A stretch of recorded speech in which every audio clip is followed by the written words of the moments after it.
नौरंगी की खबर सिर्फ सच दिखाने का जरिया है और दिन आज शुक्रवार का है। बिहार में डीजीपी साहब केंद्रीय प्रतिनियुक्ति जाएंगे। बिहार में कोई दूसरा डीजीपी होगा। इस मामले में कोई बड़ा आदेश केंद्र सरकार से आएगा कि डीजीपी साहब को ये पद मिलने वाला है। राज्य सरकार किसे नया डीजीपी बनाने वाली है, कुछ इसमें देरी लग सकती है, क्योंकि बीच में कुछ नई बातें आने लगी, कुछ नया गंभीर मामला आने लगा है। आईएएस पदाधिकारियों पर राज्य सरकार की मेहरबानी, भ्रष्ट पदाधिकारी जिनका नाम भ्रष्टाचार में पहाड़ के शिखर पर है, जैसे संजीव हंस पर बड़ी कार्रवाई हुई है, सरकार ने देरी की उनको पद से हटाने में। यदि कोई आईपीएस पदाधिकारी पर जितनी कार्रवाई आईएएस पदाधिकारी संजीव हंस साहब पर हुई है, वैसी कार्रवाई यदि 100 में 25 आना भी किसी आईपीएस पर रहती, वह जेल भी जा सकता था।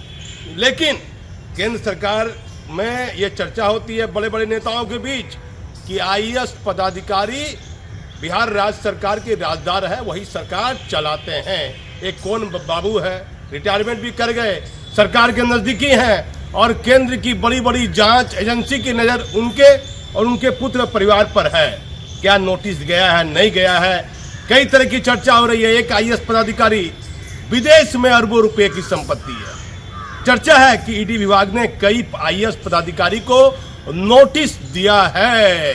अब मामला गंभीर है, बीजेपी के साथ गठबंधन है नीतीश कुमार का। जब सरकार में सब कुछ अच्छा है तो ये सरकार के ही नजदीकी आईएएस पदाधिकारी पर शिकंजा ये कसा जा रहा है, भ्रष्टाचार का शिकंजा।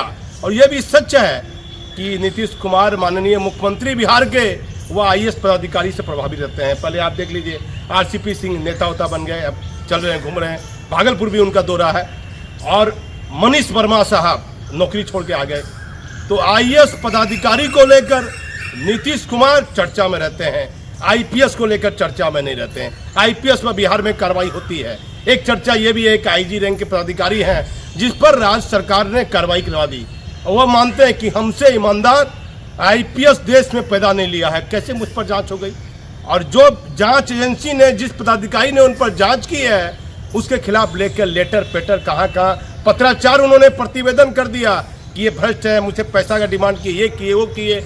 और बताया जाता है, ये चर्चा है महकमे में, ये चर्चा है कि उक्त आईपीएस पदाधिकारी ने केंद्र सरकार के माननीय प्रधानमंत्री के एकदम करीबी एक नेता, जिसका नाम लेना उचित मैं नहीं समझता हूं, बिहार राज्य सरकार के ये आईएएस पदाधिकारी सरकार के भ्रष्टाचार के काम में लिप्त है, उनकी नामों की लिस्ट, उनकी संपत्ति की लिस्ट दी है। ये भी चर्चा चल रही है, क्योंकि उस आईपीएस पदाधिकारी को बड़ा गुमान है कि कैसे मेरे पर कार्रवाई हो गई, विदेश जाने का क्या क्या जांच हुई है।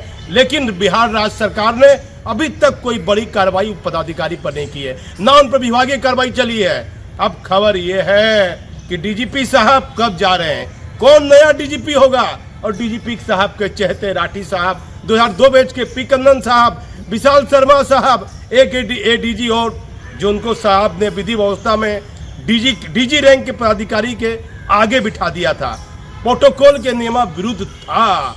कई अहम और ताजा खबर है, आप हमारे चैनल पर बने रहिए।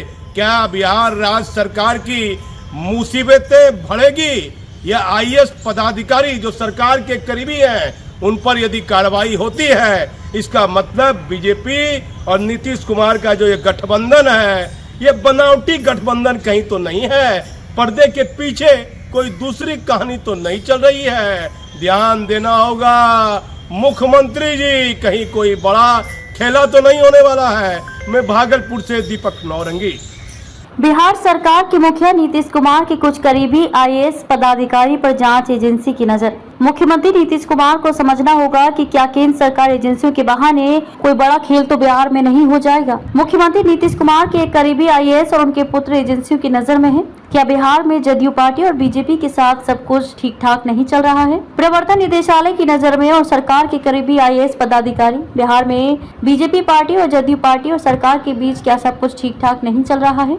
आखिर नीतीश कुमार के करीबी IAS रैंक के पदाधिकारी को क्या प्रवर्तन निदेशालय ने विभाग को नोटिस मिला है? सरकार में कई तरह की चर्चाएं हैं। अब संजीव हंस साहब की बात किसकी बारी है, ये भी खूब चर्चा हो रही है। वर्तमान DGP भट्टी साहब अब केंद्रीय प्रतिनियुक्ति में कहां जाएंगे, इसको लेकर भी खूब चर्चा हो रही है। बिहार का अगला DGP कौन होगा? DGP साहब ने सारी चर्चाओं के बीच आज सभी रेंज के DIG और IG के साथ ऑनलाइन बैठक भी की है, लेकिन बिहार में कुछ बड़ा उलटफेर हो सकता है, इससे भी इनकार नहीं किया जा सकता है। आने वाले दिनों में कुछ बड़े IAS रैंक के पदाधिकारी पर कार्रवाई की संभावनाओं से अब इनकार नहीं किया जा सकता है। बिहार सरकार के मुख्य नीतीश कुमार की अंदरूनी जानकारी, सरकार के एक करीबी IPS पदाधिकारी जिस पर सरकार ने पूरी तरह कार्रवाई नहीं की है, उन्होंने केंद्र के एक बड़े नेता को कई खुफिया जानकारी देने की भी चर्चा हो रही है। हमारे चैनल पर बने रहिए, हम सच दिखाने का जरिया है। हमारा किसी से भी किसी प्रकार का कोई निजी मतभेद नहीं है।